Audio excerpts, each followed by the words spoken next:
का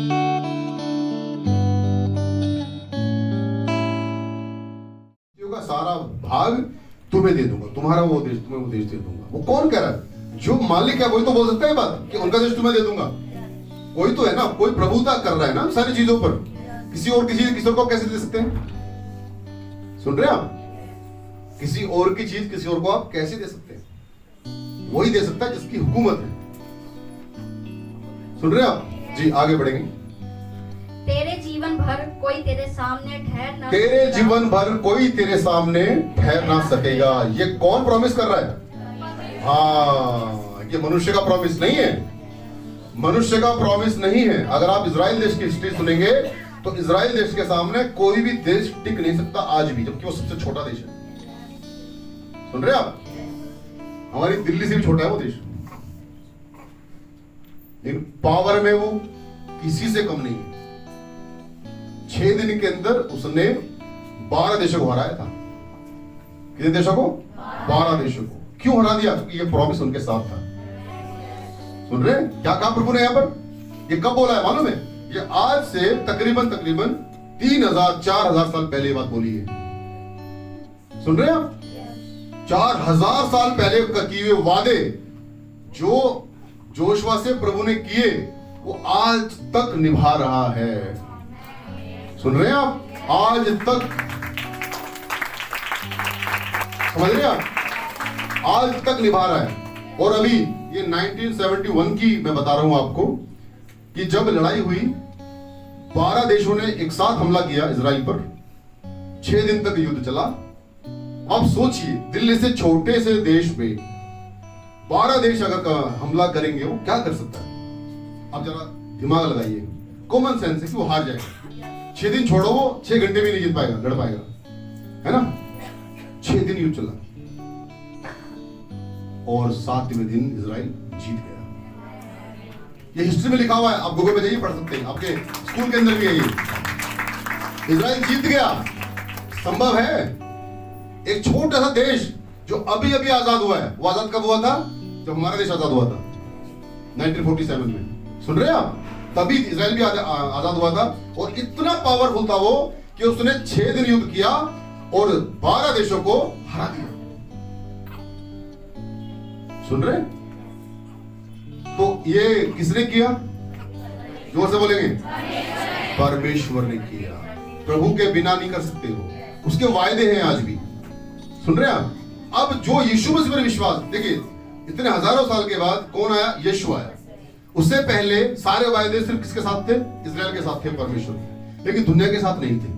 दुनिया को प्रभु कह रहा था कि मैं इन्हें कैसे अपने वायदे दे दूं? एक कौम को ही सिर्फ देना काफी नहीं है ना, पूरी दुनिया मेरे बच्चे, सभी मेरे लोग हैं, तो मैं कैसे सबको दूं? फिर कौन आया? हाँ, फिर वो वायदा सबको देने के लिए कौन आया? यीशु आया। अब जो यीशु पर विश्वास कर रहे हैं, ऑटोमेटिकली वो वायदे उन तक ट्रांसफर हो रहे हैं। Hallelujah, hallelujah. ये आपको समझना है आज। और हमारा जो प्रभु, वो वायदे का प्रभु, वो ऐसे नहीं कुछ भी है। वो कल का प्रभु नहीं, कल ही पैदा हुआ।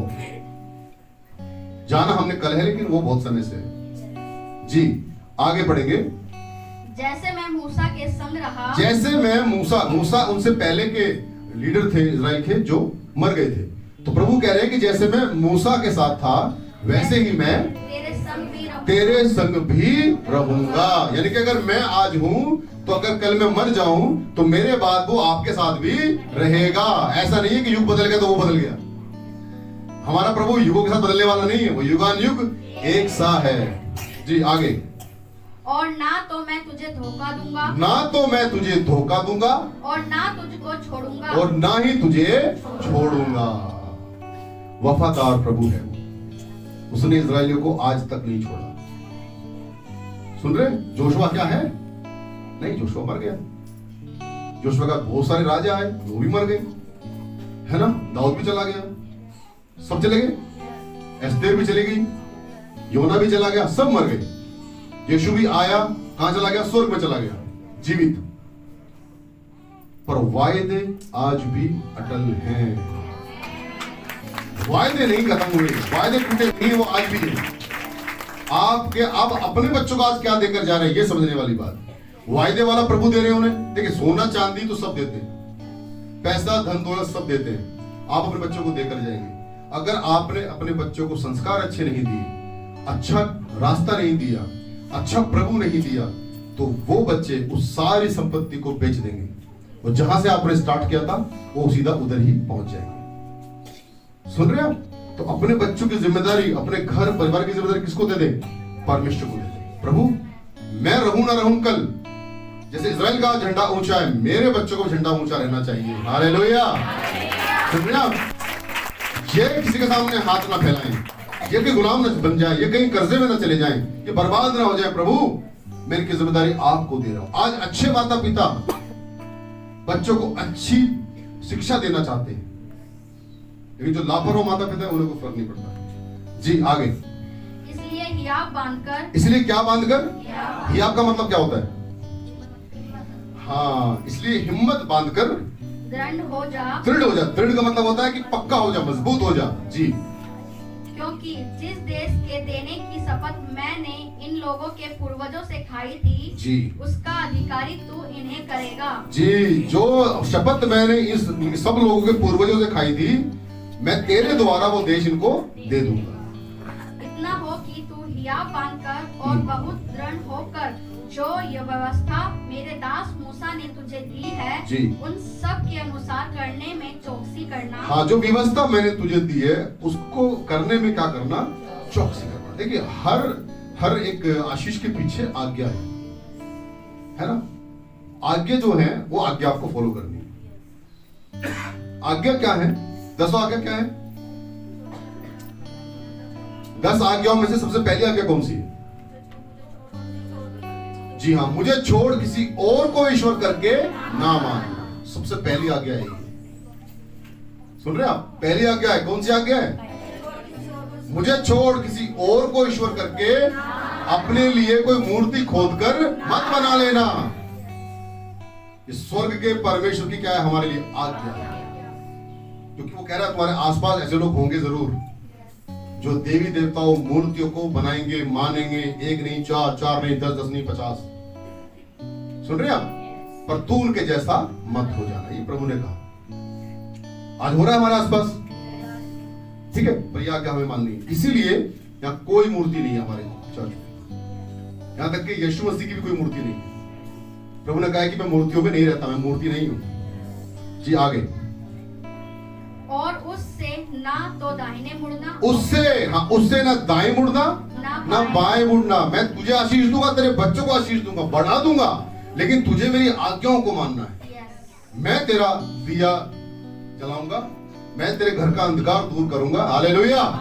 मैं तेरी गरीबी को बाहर लगा दूंगा, उस पर आज्ञाओं को मान। मैं लेता हूं तेरी सारी जिम्मेदारी, तेरे वंश की जिम्मेदारी। जब तक जमीन और आसमान रहेंगे मैं तेरे परिवार की जिम्मेदारी ले रहा हूं। हालेलुया। कितनी बड़ी बात है। सुन रहे हैं आप? कोई लेगा जिम्मेदारी? हमारी मम्मी ले सकती है, हमारे पापा ले सकते हैं, हमारे टीचर, हमारे ताया, पड़ोसी, कोई दोस्त, कोई भी ले सकता। सुन रहे हैं? या और कोई ईश्वर है दुनिया में जो जिम्मेदारी ले? नहीं ले सकता।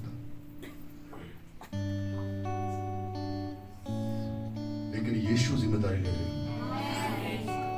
और वो कोई झूठा प्रभु नहीं है। उसने क्रूस पर जाकर, कोड़े खाकर, कील ठुकवा कर ये बता दिया है, आई लव यू। सुन रहे आप? उसने दिखा दिया कर, खुदा होकर। सुन रहे आप? क्या होकर? खुदा होकर। आज एक कमजोर को थप्पड़ लगा दो, वो कमजोर व्यक्ति भी क्या करेगा? थप्पड़ के बदले थप्पड़ मारेगा। वो खुदा होकर, प्रभु होकर दुनिया में आया, उसने थप्पड़ के बदले थप्पड़ नहीं मारा। क्या लिखा वचन? वो भेड़ की तरह खड़ा हुआ था। जैसे ऊन कुतरने के समय भेड़ चुपचाप खड़ी होती है ना, वैसे उस पर इल्जाम लग रहे थे, उसको कोड़े मारे जा रहे थे, उसको थप्पड़ मारे जा रहे थे, उसकी दाढ़ी नोची जा रही थी, उसको गालियां दी जा रही थी, उसके मुंह पे थूका जा रहा था, लेकिन उसने कोई भी बदले में कुछ भी नहीं किया, ना कहा। क्या साहब उन्हें क्या बताया? कि देखो मैं तुम्हारे लिए इतना गिर गया। किसके लिए? तुम्हारे लिए, ताकि तुम्हारा उद्धार हो जाए। जो वायदे इजराइल को मिले हैं वो वायदे तुम्हें मिल जाएं। हालेलुया। तुम भी उसकी संतान बन जाओ। आज जो यीशु को ग्रहण नहीं कर रहे ना, वो बहुत बड़े अंधकार में है। मैं सच कह रहा हूं, जो उद्धार प्रभु ने उनके लिए दे दिया, रख दिया है, वो नहीं ले पा रहे उसको। और बहुत लोग ले रहे हैं आज, बहुत लोग ले रहे हैं, हर व्यक्ति ले रहा है आज। यीशु को ऐसे लोग मान रहे हैं, क्यों मान रहे हैं? वो देख रहे हैं, समझ रहे हैं। प्रभु ने कहा कि जो पहले थे वो पीछे हो जाएंगे, और जो पीछे थे वो पहले हो जाएंगे। हालेलुया। सुन रहे हैं आप? प्रभु ने कहा जो परिवारों को आज जो विश्वासी है, उनके लिए बड़ी एक सोचने वाली बात। जो विश्वासी है, जो बहुत सालों से विश्वासी है, बिलीवर है, वो थोड़ा सोच ले इस वचन को, क्योंकि अगर आप लूज हो गए तो प्रभु ये राइट्स किसी और को दे देगा। लूज नहीं होना, बिल्कुल भी कमजोर नहीं पड़ना, अच्छा बढ़ना प्रभु में। आप अपना प्रतिफल खोना नहीं है। सुन रहे हैं आप? खोना नहीं है। जी आगे। तब जहाँ जहाँ तू जाएगा, जहाँ जहाँ तू जाएगा, वहाँ वहाँ तेरा काम सफल होगा। जहाँ जहाँ तू जाएगा, कहाँ कहाँ जा सकते हो? सुन रहे हैं आप? वो ऐसा भूत नहीं है कि अगर आप वहां जाओगे तो वहां मैं नहीं जा सकता। आप शमशान घाट में चले जाओगे तो मैं वहां नहीं जा सकता। जब प्रभु में नहीं थे तो हमें बोला जाता था कि ऐसा है, जहां पर कोई मर जाता है ना, उसके घर मत जाना। क्यों? तुम मत जाना, तुम्हारा प्रे चल रहा है। अच्छा, फिर कहा जाता था कि जहां पर अभी भी बच्चा हुआ हो, डिलीवरी हुई हो, उनके घर भी मत जाना। नहीं, तुम मत जाना, तुम मत जाना बस। क्यों नहीं जाना? जो हमारे जो वो है ना देवता, वो पसंद नहीं करते जगह जाना। हमारे प्रभु क्या कह रहे हैं? जहां कहीं तू जाएगा वहां मैं तेरे संग चलूंगा। हालेलुया। तुझे कोई रोग, तुझे कोई बीमारी, कोई मंत्र, कोई तंत्र तुझ पर काम नहीं कर सकता। सुन रहे हैं आप? जो वायदे हैं उसके बेखौफ आप कहीं भी जा सकते हैं। रात को 12 बजे के बाद आपका मन अगर खीर खाने का हो रहा है तो बेफिक्र होकर खा सकते हैं आप, क्योंकि वो आपके साथ है। सुन रहे हैं आप? क्योंकि आपके साथ उसने वादा कर लिया आपसे, और वायदा करके छोड़ नहीं दिया। उसने जान देकर, लहू बहाकर आपसे वादा किया। और जिस वादे में खून मिल जाए, सुन रहे हैं? जिस वादे के अंदर खून मिल जाए, वो वादा दुनिया की कोई ताकत नहीं तोड़ सकती। तो यीशु मसीह ने क्या बहाया हमारे लिए? खून बहाया। तो उससे रिश्ता हमारा खून का रिश्ता है। जी, जहां कहीं भी तू जाएगा मैं तेरे साथ चलूंगा। जी, व्यवस्था की यह पुस्तक तेरे चित्त से कभी उतरने ना पाए। जी, इसी में दिन रात ध्यान दिए रहना। बाइबल कितनों के पास है? हाथ खड़ा करें, अपने अपनी बाइबल को जरा ऊपर करें। ये बाइबल है, नीचे रखें। ये है वो व्यवस्था की पुस्तक। ये है जो आपके पास अभी हाथ में थी ना, वही है। आप मसीह को मानते हैं तो मसीह पर मनन करने वाली किताब आपको दी गई है, व्यवस्था की पुस्तक दी गई है। इसी में दिन रात क्या देते रहना? ध्यान दिए रहना। ध्यान दिए रहना। ध्यान नहीं देते ना बहुत लोग। ध्यान देना पड़ेगा। अगर आप ध्यान नहीं देंगे तो आपका पैर फिसल जाएगा, आप गलती कर बैठोगे। हालांकि प्रभु कुछ होने देगा नहीं, पर फिर भी आप गलती कर जाओगे। इसलिए शैतान को मौका नहीं देना। सुन रहे हैं? शैतान इस बाट में बैठा है, इंतजार में बैठा है कि आप कोई मिस्टेक तो करो एक बार। सुन रहे हैं? मिस्टेक तो करो, क्योंकि जहां पर उसका कब्जा नहीं होता वो उसी पर कब्जा करने की क्या करता है? कोशिश करता है। शैतान का सबसे बड़ा दुश्मन मालूम है कौन है? मसीही लोग हैं। क्यों है इसके दुश्मन? क्योंकि मसीही लोग प्रभु की संतान है, और उन पर शैतान का, उसकी दुष्टात्माओं का कोई असर नहीं होता। जहां भी मसीह लोग जिस घर में चले जाएंगे, वहां की जितनी भी छुपी हुई दुष्टात्माएं हैं वो भाग जाएंगी। वहां पर एक शोर मचेगा, भागो भागो, और भाग जाएंगे। अब बताओ वो चिढ़ेंगे नहीं चिढ़ेंगे आपसे? चिढ़ेंगे। और जिस परिवार में आप गए हो उस परिवार के अंदर वो क्या करेंगे? प्रॉब्लम करेंगे। वो बोलेंगे या तो इसको बाहर निकालो, या फिर हमें? अब जो परिवार प्रार्थना करा लेते हैं, घर के अंदर दुआ करा लेते हैं, वो दुष्ट आत्माएं वहां पर दोबारा नहीं आती। फिर वो बैठी कहां पर होती है? आपके बैंक बैलेंस पर, आपकी बुद्धि पर, आपकी समझ पर, आपके काम पर, आपके किचन में, आपके हर जगह वो कब्जा करके बैठी हुई है। मालूम है क्या? वो करने बैठे हैं कि आप कभी जिंदगी में देख ना पाओ परमेश्वर को। सुन रहे हैं आप? आंखों को क्या कर देती है? वो बंद कर देती है। सोचने की क्षमता क्या कर देती है? बंद कर देती है, खत्म कर। वो सोच नहीं पाते लोग। सोचते जैसे चल रहा है चलने दो बस, अब जिंदगी जैसे कट जाएगी। ये भावना कौन डाल रहा है आपके अंदर? शैतान डाल रहा है कि तुम कुछ मत सोचो, तुम हार मान लो। क्योंकि जो प्रभु के लोग हैं वो कभी हार नहीं मानते। सुन रहे हैं आप? और इसीलिए प्रभु के लोगों के साथ, वो लोगों के साथ उठने बैठने ही नहीं देता। बहुत लोगों को देखा होगा अपने, मसीह के साथ बैठना पसंद नहीं करते। अब क्या वो पसंद नहीं करते? नहीं, उन्हें जो उपसारी आत्माएं ना, वो नहीं पसंद कर रही बैठना। अब चल जाते हैं, हाँ ओहो आप तो ये करते हैं, वो करते हैं, ये करवाते हैं, वो करवाते हैं, खिलाते हैं, पिलाते हैं, हम तो आपके घर नहीं आ सकते, हम बैठ नहीं सकते आपके पास। कौन डाला दिमाग में उनकी बात? उसे पता है इनको दूर रखूंगा तो फिर मेरा इन पर क्या रहेगा? अधिकार रहेगा। तो आज अधिकार किसको दे दे? परमेश्वर को अधिकार दे दे। देखो फिर गरीबी की आत्मा कैसे भागती है, देखो फिर बीमारी की आत्मा कैसे भागती है। बीमारियां कहां से आती है मालूम आपको? चोर क्या करने आएगा? चोरी करने आएगा, घात करने आएगा और नाश करने आएगा। चोर तो चोर है। सुन रहे? चोर को आपसे कोई प्रेम नहीं है, कोई प्यार नहीं है। चोर घर में बुलाना है कि स्वामी? हाँ, अगर स्वामी आएगा तो सब कुछ ठीक करेगा, चोर आएगा तो सब कुछ क्या करेगा? खराब करेगा। Hallelujah, hallelujah. जी आगे, व्यवस्था की यह पुस्तक तेरे चित्त से कभी न उतर नहीं पाए, इसी में दिन रात ध्यान दिए रहना, इसी में दिन रात ध्यान दिए रहना, इसलिए कि जो कुछ उसमें लिखा है, इसलिए जो कुछ इसमें लिखा है उसके अनुसार करने की तो चौकसी करे। हाँ, जो कुछ इसमें लिखा है उसी के अनुसार चलना।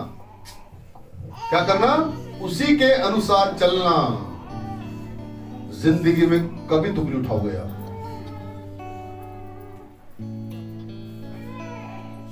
एक वक्त ऐसा था जब मेरे भी परिवार में दुष्ट आत्माएं थी और मैं लोगों के पास जाता था कि भाई कोई मेरे फैमिली को ठीक करे, मेरी बहन को ठीक करे, मेरे पापा को ठीक करे। हाथ जोड़ता था, प्लीज। किसी ने कहा कि आप रात को 12 बजे जहां पर मुर्दों को जलाते हैं वहां जाओ और लड्डू रख के आ जाओ। उस टाइम मेरी उम्र बहुत कम थी, मैं 17 साल का शायद होऊंगा।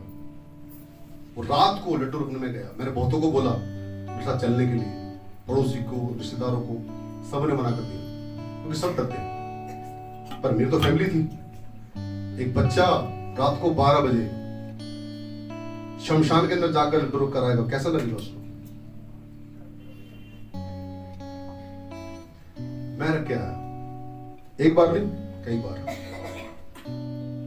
फिर मुझे बोला गया कि एक बकरे की बलि करनी पड़ेगी रात को 12 बजे के बाद, और शर्त रखी गई आप अकेले करोगे, आपकी बहन भी ठीक हो जाएगी, आपके पापा ठीक हो जाएंगे। आप मानेंगे मैंने वो भी किया। कैसे किया वो तो मुझे पता है। मेरे पैर कांप रहे थे, सुन रहे हैं आप? मेरे पैर कांप रहे थे, घबराहट के मारे मेरा हार्ट फेल होने वाला था। जीवन भर मैंने जिनकी सेवा की, कुछ नहीं हो रहा था, कुछ भी नहीं हो रहा था। और हमारे पूरे परिवार ने हार मान ली। 2 साल तक हमारे घर में चलता रहा। हार मान ली और हमने आत्महत्या करने का फैसला किया, मेरे पूरे परिवार ने।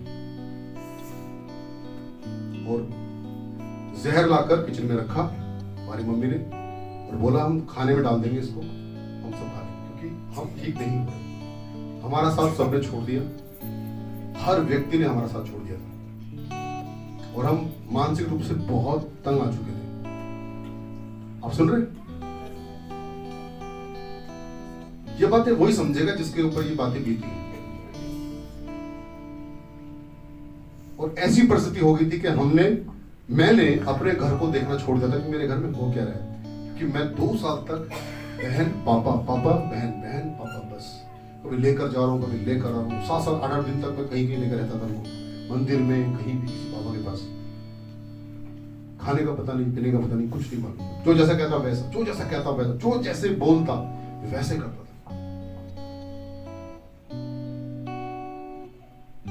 इस प्रभु के पास जब मैं आया, इसने मुझसे कोई शर्त नहीं रखी। मैं से गया, रोकर आंसू बहाकर गया और कहा कि मेरी बहन के लिए प्रार्थना कर दो। आप यकीन करेंगे, जो 2 साल से नहीं हो पाया वो 15 मिनट के अंदर हो गया। और वो विश्वास करने वालों के साथ होता है। सुन रहे हैं आप? प्रभु कभी भी किसी को मायूस नहीं करता, वो किसी का दिल कभी नहीं दुखाता, वो प्यार करता है। उसने कहा कि मेरे पास आओ, मैं तुम्हें आशीष दूंगा, मैं तुम्हें छुटकारा दूंगा, मैं तुम्हें बताऊंगा जीवन क्या है।